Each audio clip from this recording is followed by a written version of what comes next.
नमस्कार, मैं हूं आपके साथ आशा सरमाल और आज कार्यक्रम में हम जिस मुद्दे को लेकर बात करेंगे उसमें आपको बताते चलें कि प्रधानमंत्री नरेंद्र मोदी की तरफ से एक बड़ा बयान जारी किया गया, जिसमें उन्होंने कहा कि पार्टी किसी भी तरह की सरकार तो बना सकती है, लेकिन देश का निर्माण करना एक बहुत बड़ी बात है।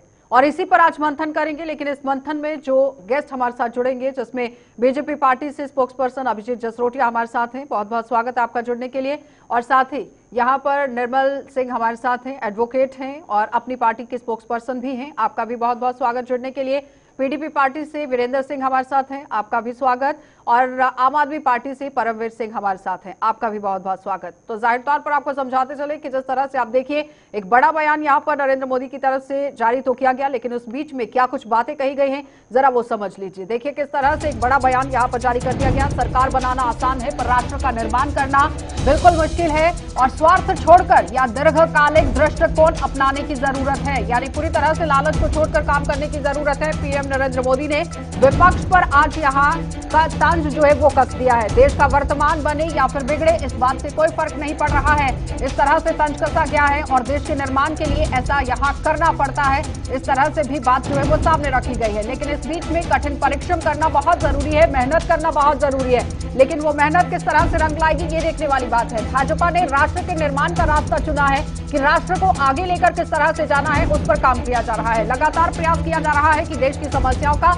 हल निकाला जाए और उस बीच में भविष्य को बेहतर किस तरह से किया जाए इस पर काम चल रहा है। लेकिन उसके साथ साथ भविष्य के साथ साथ आप देखिए देश के 10 करोड़ ग्रामीणों तक पानी की सुविधा पाइपलाइन से पहुंचाने की सफलता यहां पर पाई गई है, यानी उपलब्धियां भी गिनवाने की कोशिश हुई है। और उसके साथ साथ आप ये समझिए कि जिस तरह सभी के प्रयासों से सरकार को एक बड़ी सफलता मिली है, तो अब देखना ये होगा कि विपक्ष इस पर किस तरह से अपना बयान जो है वो सामने रखता है, अपना पक्ष सामने रखता है। हमारा लक्ष्य है कि हर घर तक यहाँ नल से जल पहुंचाया जाए, जहां पर जल नहीं पहुंचा है लोगों तक पानी की व्यवस्था होनी चाहिए, सुविधाएं होनी चाहिए। सरकार बनाना यहां पर आसान है, लेकिन उस बीच में राष्ट्र का निर्माण करना बहुत जरूरी है। और उसके साथ साथ यहां पर अब आप ये समझिए कि देश की अर्थव्यवस्था क्या कहती है, क्योंकि अगर किसी भी राष्ट्र का निर्माण करना है तो सबसे पहले अर्थव्यवस्था को सही होना बहुत जरूरी है। तो बीते यहाँ वित्त वर्ष 2021-22 में कर राजस्व रिकॉर्ड 34% बढ़कर 27.07 लाख करोड़ रुपए रहा है, जो अब आप देखिए कहीं ना कहीं राहत देता हुआ जरूर नजर आ रहा है। लेकिन कोविड के 3 साल जो हुए हैं, कोविड-19 की 3 लहरों के बाद अर्थव्यवस्था में तेज रिवाइवल को ये दर्शाता है, कहीं ना कहीं रिकवरी भी सामने आई है। तो प्रधानमंत्री नरेंद्र मोदी ने 2019 में भारत को 5,000 अरब डॉलर की अर्थव्यवस्था और वैश्विक आर्थिक ताकत बनाने की परिकल्पना की थी, जिस पर काम पूरी तरह से किया जा रहा है। इस तरह से यहाँ बात सामने रखी गई है। लेकिन अब किस तरह से देश में मंदी आ जाती है वो जरा समझिए, क्योंकि मंदी अर्थव्यवस्था में गिरावट की एक लंबी अवधि होती है और अगर वो सामने रहती है तो जाहिर तौर पर अर्थव्यवस्था उथल पुथल की राह पर चलती हुई नजर आती है। जब अर्थव्यवस्था चरम पर होती है तो ये दौर शुरू हो जाता है कि बुलंदी की सीढ़ी पर आप चढ़ रहे हैं। जब अर्थव्यवस्था बॉटम लेवल पर आ जाती है तो ये सब बंद हो जाता है, यानी कहीं ना कहीं कश्मकश का माहौल बन जाता है। जब लगातार कई तिमाहियों में इकोनॉमी में सिडकुन दिखाई देने लगती है तो उस वक्त किस तरह से हालात बनते हैं इस पर विचार करना। तो मंदी आने की बात यहाँ पर कही जा सकती है, लेकिन उस बीच में आप देखिए इस मंदी को दूर किस तरह से किया जा सकता है। मंदी दिखाने के लिए यहाँ महत्वपूर्ण डेटा जो है वो जीडीपी रेट होता है कि जीडीपी उस देश का किस तरह से है। तो मंदी आने पर बेरोजगारी बढ़ जाती है, शेयर बाजारों में गिरावट रहती है, जिसकी वजह से काफी परेशानी और वेतन भत्ते भी घट जाते हैं। और आप समझिए कि अगर इसी तरह से जीडीपी रहती है तो परेशानी हो सकती है। आमतौर पर माना जाता है कि जब किसी इकोनॉमी में लगातार 2 तिमाहियों में जीडीपी ग्रोथ घटने लगे तो किस तरह से हालात जो है वो रहते हैं। तो उस समय इकोनॉमी में टेक्निकल रूप से मंदी की बात कही जा सकती है कि अब आपके देश में मंदी आ गई है। तो देश की जीडीपी कितनी है वो जरा समझिए, क्योंकि आधिकारिक आंकड़ों के अनुसार वित्त वर्ष 2021-19 में यहाँ 21 और 22 की बात हो रही है, जिसमें अर्थव्यवस्था की वृद्धि दर किस तरह से रही वो आपके सामने। तो पशुओं में यहाँ आप देखिए जब भी इस बीमारी के लक्षण देखे गए हैं, इस ग्राफिक्स को हटा दीजिए क्योंकि लगातार आप देखिए ग्राफिक्स जो है वो पूरे हो चुके हैं, जिसमें आपको बताया गया कि इस दौरान घरेलू सकल उत्पाद जो है वो जीडीपी की अगर बात करें 2019-20 की तुलना में किस तरह से यहाँ पर रहा है, तो उसमें आपने देखा डेटा के अनुसार आपके सामने किस तरह से बात को रखा गया। लेकिन उसके साथ ही सबसे पहला सवाल यहाँ पर अभिजीत आपसे ही रहेगा, क्योंकि सरकार की तरफ से आप देखिए एक बड़ा बयान जारी किया गया है कि अगर किसी भी देश का निर्माण करना है, राष्ट्र का निर्माण करना है, तो उसमें सबसे पहले अपने बारे में नहीं सोचना है, आम लोगों के बारे में सोचना है, पूरे राष्ट्र को साथ लेकर चलना होगा। देखिए आशा जी, ऐसा है कि बिल्कुल सही कहा माननीय नरेंद्र मोदी जी ने, क्योंकि हमारी जो भारतीय जनता पार्टी है उसका मूल मंत्र भी यही है। अगर आप देखेंगे तो हमारे लिए सर्वप्रथम देश होता है, उसके बाद पार्टी और लास्ट में अपना आप होता है। जब आप इस सोच के साथ देश की सेवा करने के लिए घर से बाहर निकलते हैं तो फिर ये सब चीज़ें होना जो है वो बिल्कुल संभव हो जाती हैं। जिस तरह की बात अभी पीएम साहब ने कही वो आपके सामने ही है, क्योंकि जो बीच में कोरोना काल था जिसके कारण जो है हमारे को थोड़ी सी सेटबैक लगी, लेकिन फिर से अब जो इकोनॉमी है वो पटरी पे आ चुकी है। आज हम वर्ल्ड की फास्टेस्ट इकोनॉमीज़ के बीच में हैं, और ये सब यही दर्शाता है कि जब आप एक दृढ़ निश्चय के साथ एक चीज़ ठान लेते हैं कि मुझे लोगों की सेवा करनी है, तभी आप आगे बढ़ पाते हैं। क्योंकि हमने एक चीज़ जो मैं बड़ी बार अपने डिबेट में भी कह चुका हूँ कि मोदी जी ने तो डार्विन की थ्योरी को भी फेल कर दिया। डार्विन बोलता था सर्वाइवल ऑफ फिटेस्ट, और मोदी जी ने कहा अंत्योदय। अंत्योदय यानी कि जो कतार में सबसे पीछे खड़ा है उस इंसान की डेवलपमेंट कैसे हो।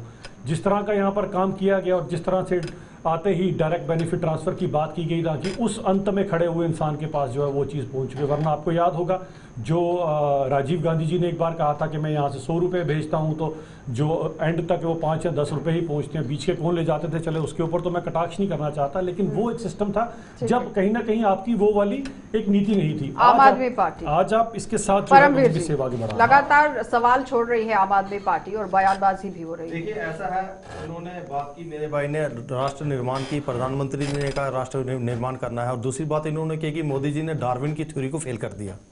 क्या बीजेपी के प्रवक्ता यहां बैठ के हमारे एजुकेटेड यूथ को ब्लैक एज में लेके जाना चाहते हैं? क्योंकि वो साइंटिफिक बातों को डिनाई कर रहे हैं। डार्विन की थ्योरी के हिसाब से पूरी दुनिया चल रही है। आज अगर अमेरिका बना, इंग्लैंड अगर इंग्लैंड बना, ब्रिटेन अगर ग्रेट ब्रिटेन बना, अगर फ्रांस बना, तो वो इन यूनिवर्सल ट्रुथ के हिसाब से बना। क्या मेरे भाई जम्मू कश्मीर की जनता को ब्लैक एज में लेके जाना चाहते हैं जहां जहालत होगी, अनपढ़ता होगी? और इसका सबसे बड़ा सबूत यह है, एक दिन न्यूयॉर्क टाइम्स के फ्रंट पेज पे हिंदुस्तान के एजुकेशन मॉडल को सराहा जाता है, दूसरे दिन बीजेपी की सरकार, बीजेपी के प्रधानमंत्री के IT cell, IT department, BJP के प्रधानमंत्री के एनफोर्समेंट डायरेक्टरेट जाते हैं और उस मंत्री के घर पे रेड करते हैं। क्या यही राष्ट्र निर्माण है? उसके बाद आपने बात की इकोनॉमी की, इस पर जवाब दीजिए। आपने बात की इकोनॉमी की, लेट मी फिनिश। आपने बात की इकोनॉमी की, इकोनॉमी, हिंदुस्तान की इकोनॉमी गर्क में चली गई। लेकिन श्रीमान अडानी, प्रधानमंत्री जी खास मित्र, वो 2008 में $12 बिलियन के मालिक थे। 2022 में 8 सालों में उनकी जो वेल्थ है वो $140 बिलियन होगी, जबकि वो उनका कोई भी ब्रांड वर्ल्ड लेवल पे नहीं बिक रहा है। गवर्नमेंट के मलाई मक्खन दे दे के एक $12 बिलियन की कंपनी को $140 बिलियन का बना दिया। इसका साफ सुथरा बात यह है कि आज हिंदुस्तान में ऑफिशियली कहा गया है बीजेपी के सांसद की तरफ से कि हम 80 करोड़ लोगों को 5 किलो राशन दे रहे हैं। वो क्यों दे रहे हैं? क्योंकि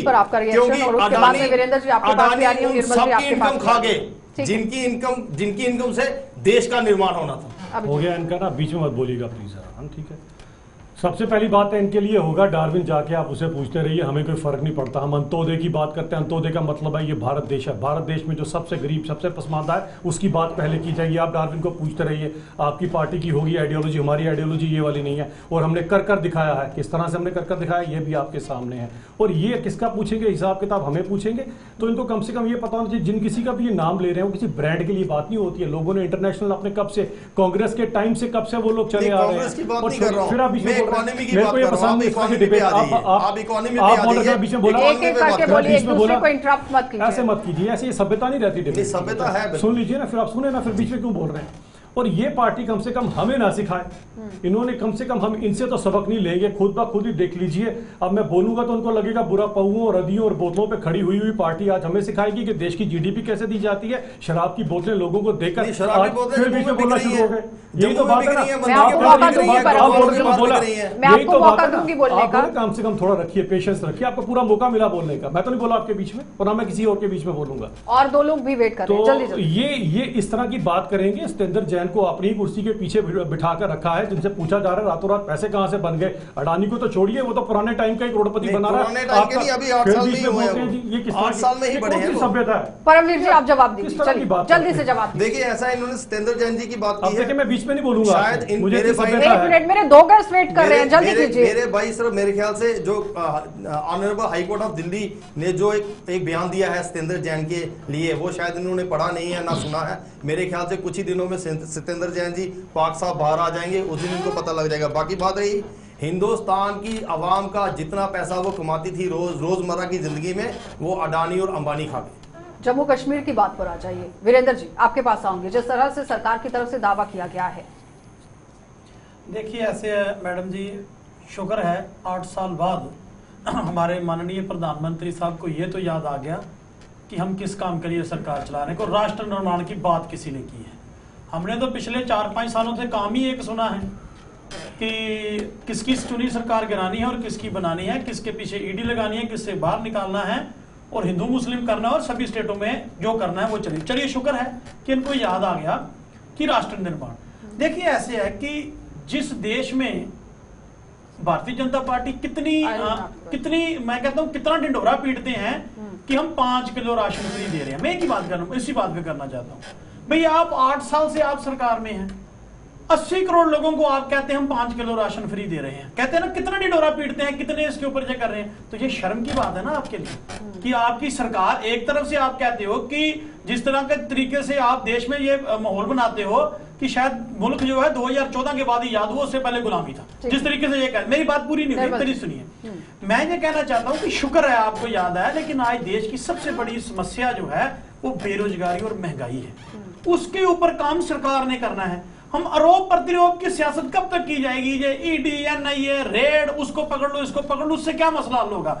नौजवानों ने आपको वोट दिया था रोजगार के लिए, आपके वादे थे, आपके 3 वादे बहुत बड़े थे। 15 लाख 2014 में नरेंद्र मोदी साहब बाद में प्राइम मिनिस्टर बने, उससे पहले बीजेपी के जब वो कैंपेन चला रहे थे, इन्होंने कहा था कि हर भारतीय के खाते में अगर हमारी सरकार बनी तो 15 लाख रुपए उनके अकाउंट में आ जाएगा। 2 करोड़ नौकरियां हर साल में इन्होंने देने की बात की, 6 करोड़। और उसके बाद तीसरा कमेंट साबित नहीं हुआ। ठीक है निर्मल जी, जिस तरह से दावा किया गया है अपनी पार्टी का पक्ष, देखिए अपनी पार्टी का मानना ये है और मैं खुद भी ये समझता हूँ कि देश निर्माण बहुत ज़रूरी है और इससे किसी को भी कोई जो है डिफरेंसेस नहीं हो सकते कि देश निर्माण ज़रूरी नहीं है। लेकिन चूँकि अपना इंडिया जो है ये एक वेलफेयर स्टेट है, वेलफेयर स्टेट होने के साथ साथ आर्टिकल 38 कॉन्स्टिट्यूशन ऑफ इंडिया का ये प्रोवाइड करता है कि जब वेलफेयर स्टेट है तो इसमें क्या क्या जो है वो लोगों के लिए देखना है। अगर किसी को कोई राशन फ्री दिया जा रहा है या कहीं कोई कमिटमेंट की जा रही है तो ये लोगों के लिए है, लोगों की हित के लिए ये बातें की जा रही हैं। और इस वक्त आपको पता होगा कि रिसेंटली सुप्रीम कोर्ट में एक रिट पिटीशन फाइल हुई थी जिसमें कहा था कि ये वादे जो करती है पार्टीज, ये वादे नहीं चलेंगे। तो सुप्रीम कोर्ट ने बड़े कड़े लफ्जों में इसको कहा है कि जब ये सुप्रीम वेलफेयर स्टेट है इंडिया और आर्टिकल 38 जो है वो परमिट करता है कि what kind of facilities you can provide to the people like drinking water, this is the basic facility which is to be provided to a welfare state to the people living in the state. तो मैं नहीं समझता हूं कि इसमें कोई बहुत बड़ा मुद्दा है ये कि नहीं जी अगर इसमें देश निर्माण करना। हाँ, मेरा अपना ओपिनियन ये भी है कि देश निर्माण के लिए अगर आप मुफ्त की चीज़ें बांटते रहोगे तो उससे नुकसान कहीं ना कहीं होता है, लेकिन इसका मतलब नहीं है जो लोग पिछड़े हुए हैं या जो उस जाति से बिलोंग करते हैं जिनको इस वक्त अपलिफ्ट करने की ज़रूरत है, इसीलिए कॉन्स्टिट्यूशन में आर्टिकल 38 जो है उसको प्रोवाइड किया गया है और उसको अपहेल्ड किया सुप्रीम कोर्ट ने और उसमें पूरी क्लासिफिकेशन दी हुई है कि आप क्या क्या वादा जो है वो कर सकते हैं और कैसे इसको करना है।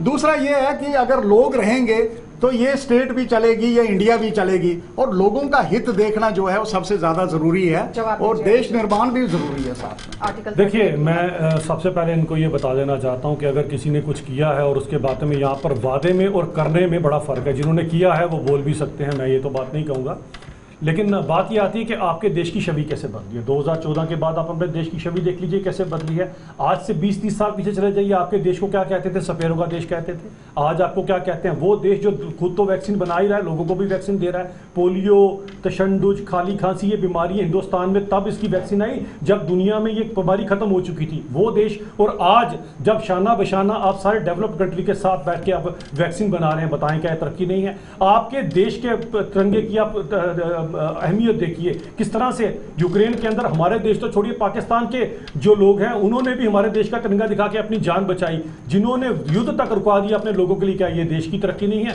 आज आपका देश कहां पर खड़ा हुआ है? कम से कम ये तो देखें। अब ये लोग बेचारे सारे के सारे जो है वो है पतझड़ के अंदर, अब इन्हें क्या दिखेगा? तो इनको तो वही दिखेगा, पतझड़ ही पतझड़ दिखेगी। ऐसा है, पतझड़ नहीं, हिंदुस्तान एक सावन का महीना है जिसमें सब कुछ हारा ही आ रहा है। इसलिए यूनियन ऑफ इंडिया, मेरे भाई शायद प्रधानमंत्री भी एक नैरेटिव चलाना चाहते हैं कि हिंदुस्तान एक राष्ट्र है। जब संविधान में राष्ट्र, नेशनल वर्ड ही एक बार आया है, नेशनलिज्म है ही नहीं, तो राष्ट्र कहेगा we are Union of India. हम लोग यूनियन ऑफ इंडिया है, और यूनियन ऑफ इंडिया में हर उस आदमी के लिए सब कुछ है जो वो डिजर्व करता है हिंदुस्तान में रहने के लिए। और सबसे बड़ी बात यह है, बेसिक चीज़ है शिक्षा, उसके बाद है स्वास्थ्य, उसके बाद है बिजली, उसके बाद है पानी, उसके बाद है जो पढ़ लिख गया उसके लिए नौकरी। जो बीजेपी वालों ने पिछले कुछ दिनों में जम्मू कश्मीर में पेपर ही भेज दिए। इकोनॉमी ने इतनी तरक्की कर ली कि एक ही पेपर खरीदने के लिए लोगों ने 30-30, 40-40 लाख रुपए दिए। इतनी तरक्की हुई है इकोनॉमी। जवाब दे लूं, प्लीज बीच में मत बोलिएगा। अब मैं जरा आपकी एग्जांपल देता हूं कि जब ये आज से 7 साल पहले ये जब दिल्ली में सत्ता में आए, इनके केजरीवाल जी ने कहा 20 लाख नौकरियां दूंगा, उसके बाद आए 10 लाख के ऊपर। उसके बाद इनकी ही वहाँ की जो इन्होंने रोजगार का वेब पोर्टल खोल के देख लीजिएगा परमवीर जी, नहीं तो मैं आपको कॉपी भेज दूंगा। उस पर इन्होंने कहा कि हमने 80,000 लोगों के इंटरव्यू किए हैं। फिर इन्होंने आंकड़ा निकाला, हमने 7,000 लोगों को नौकरी को। जब आरटीआई लगाई कि 3100 लोगों को दिल्ली जैसी जगह पे नौकरी देने वाली पार्टी ये हमसे पूछेगी क्या हिसाब किताब है? सभी के सभी लोग हंसेंगे आपके ऊपर ऐसी बातें ना। जम्मू कश्मीर की जीडीपी दोगुनी हुई है। वीरेंद्र जी, देखिए ऐसे है कि जम्मू कश्मीर की अगर मैं बात करूं तो जम्मू कश्मीर के साथ जो कुछ पिछले 3-4 सालों में हो रहा है, मैं समझता हूं कि हर एक तरफ अंधेरा ही अंधेरा है। अब मुझे बताइए, अभी इन्होंने बात की, यहाँ स्कैम ही स्कैम है। खासतौर अगर मैं पहले ही कह रहा हूं कि परेशानी सबसे बड़ी यहाँ ये है कि नौजवान बेरोजगार है। जम्मू का कोई हमें चौक ऐसा नहीं मिलता जहां धरना नहीं लगा। जम्मू में हमें कोई सड़क ऐसी नहीं खाली मिलती जहां पर लोग प्रोटेस्ट में नहीं है। आप मुझे बताइए, आपने पहले किया JKPSI का स्कैम हुआ है इधर, स्कैम के लिए सरकार ही जिम्मेवार है ना, क्योंकि सवाल तो सरकार से पूछे जाएंगे। LG साहब की ही सरकार है, बिल्कुल जिम्मेवार है। अच्छा, दूसरी तरफ से अब कहते क्या है कि उन लोगों का पेपर भी बेचे, पैसे कौन खा गया कौन नहीं खा गया, इन्वेस्टिगेशन चल रही है, पता नहीं उस इन्वेस्टिगेशन का क्या होना है। लेकिन जिन लोगों का नुकसान हो गया उनकी भरपाई कौन करेगा? और दूसरी बात, चलो ये तो एक JKSPI का हो गया, ये फायर एंड इमरजेंसी लिस्ट का भी स्कैम है। मुझे बताइए, ऐसी कौन सी दुविधा बन गई है कि पिछले 4 साल से, जब से Bharatiya Janata party proxy government है, जब से LG या गवर्नर रूल है, भाई जो लिस्ट निकलती है वो स्क्रैप हो जाती है। भाई ये चक्कर क्या है? आप नौजवानों के साथ करना क्या चाहते हैं? स्क्रैप हो जाती है जो जवाब दे दीजिएगा, बीच में मत बोलिएगा प्लीज। देखिए, सबसे बड़ी बात ये आती है कि ये जो स्कैम है इनके टाइम पर भी हुआ करते थे, लेकिन इनके स्कैमों के टाइम पे लोग स्कैम में कामयाब हो जाया करते थे। बैकडोर एंट्री से जितनी नौकरी इन्होंने अपने रिश्तेदारों की लगाई हुई है वो सबको पता है, यहाँ पर बली बहनती। आज आप बताएं स्कैम किसको कहेंगे आप? क्या एक भी इंसान को नौकरी मिली? ये तो काली भेड़े बैठी ना आपके सिस्टम की जो आपने लगाई हुई है। आज वहीं के वहीं को नौकरी गई, वहीं पर वो नौकरी लोगे गई, क्योंकि हमारे यहाँ पर मूल मंत्र यही है कि जो हकदार है उसे हक मिले। यहाँ पर केवल और केवल PDP, NC या कांग्रेस के रिश्तेदारों के लिए नौकरियां नहीं है, नौकरी हर उस इंसान के लिए जिसका उस पर हक बनता है। अब अगर ऐसी कोई चोरी पकड़ी जाती है, सिस्टम के अंदर इतनी काली भेड़े भरी हुई है, क्या करेगी सरकार? जब पकड़ी जाती है तो लिस्ट ही क्रैश कर देते हैं, और क्या करेंगे? इससे मैं कहता हूं कि ऐसी बात क्या है कि जब जो लिस्ट आपके डिपार्टमेंट जो आपके टाइम में निकलती है उसमें चोरी हो जाती है। भाई चोर है कौन? मुझे आप बताइए ना, इन्वेस्टिगेशन करता कौन है? यहाँ तो एक कपड़ा तो नहीं है ना, यहाँ पर मिनरल्स रेत और खनन माफिया जिस तरीके से उन्होंने जम्मू कश्मीर के लोगों का खून चूसा है। आप ही की पार्टी के फार्मर MLC ने बड़े इल्जाम लगाए, आपकी एजेंसियां कुछ नहीं कर पाई, कोई जांच नहीं हुई, उसके ऊपर बात कीजिए। आज तक पकड़ा कोई क्यों नहीं किया?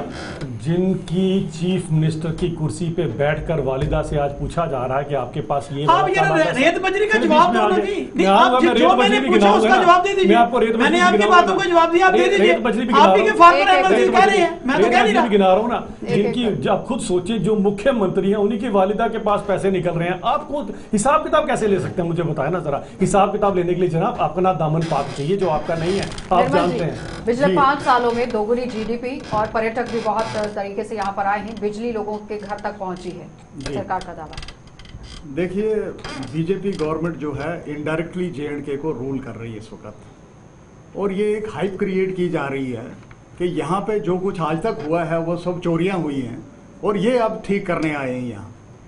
मैं बड़ी इज्जतमान से ये कहना चाहता हूँ कि जितने भी इन्होंने ऑफिसर्स बाहर से जो बाबू यहाँ पोस्ट किए हुए लगाए हैं, जितने भी वो सारे करप्ट हैं। सारे करप्ट हैं, बिल्कुल। मैं ये खुलेआम बोल रहा हूँ। तंत्र करप्ट है। क्यों? क्योंकि इसमें कहीं ना कहीं अगर कोई बात जो निकलती है, चाहे वो रिक्रूटमेंट का स्कैम है, उसमें जो 25-25 लाख रुपए किन बच्चों से लिए गए, वो लोग कौन थे, उनका अभी तक कोई इन्होंने ब्यौरा नहीं दिया है, उनके अगेंस्ट कोई एफआईआर रजिस्टर नहीं की है। तो ये किस किस्म की बात करते हैं? इनडायरेक्ट रूल यहाँ कर रहे हैं ये, और हालात यहाँ तक पहुँचा दिए हैं कि लोग इस वक्त जो है रोडों के ऊपर घूम रहे हैं। हम किसी चीज के अगेंस्ट नहीं है, हम सिर्फ ये कहते हैं कि अगर अपने रूल करना है तो यहाँ जो लोकल ऑफिसर हैं उनको जो at the helm of affairs रखो, they are well aware with the topography, but we can't thrust everything upon the persons who had been in the power. देखिए, सबसे बड़ी बात दिस इज नॉट फेयर। चले, अभिजीत मेरा नाम है। देखिए, ऐसा है कि सबसे पहली बात ये आती है कि किसी के ऊपर ऐसे कटाक्ष करना, और जब आपके पास कोई प्रूफ नहीं है, ये गलत और गैर संवैधानिक। नहीं, मेरे पास प्रूफ भी है। I am a lawyer, I have got documents with me. इनकी पार्टी का I have documents with me sir. सुन लीजिए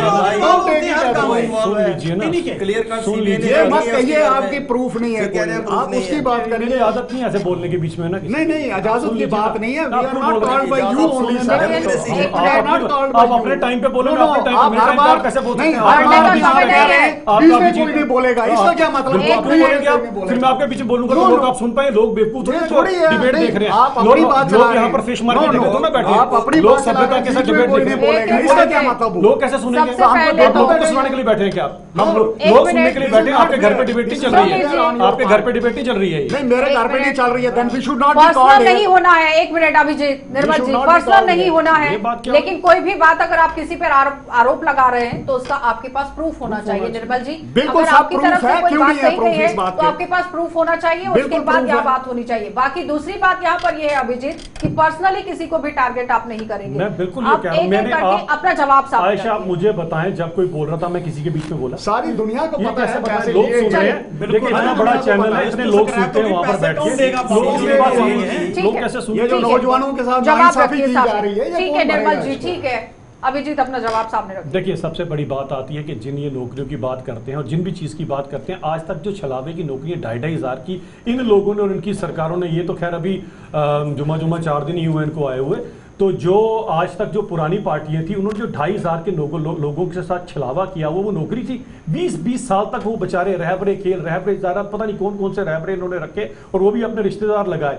वो 20-20 साल तक 2,500 का वेतन पाते रहे। अब 30,000 नौकरी मिली है, पूरी नौकरी तो मिली है ना कम से कम। जवाब निर्मल जी। देखिए, मेरे जो दोस्त हैं ये कह रहे हैं जी कि रहबरे तालीम लगाए। इनको ये पता होना चाहिए कि रहबरे तालीम स्कीम जो वो क्यों शुरू की गई थी।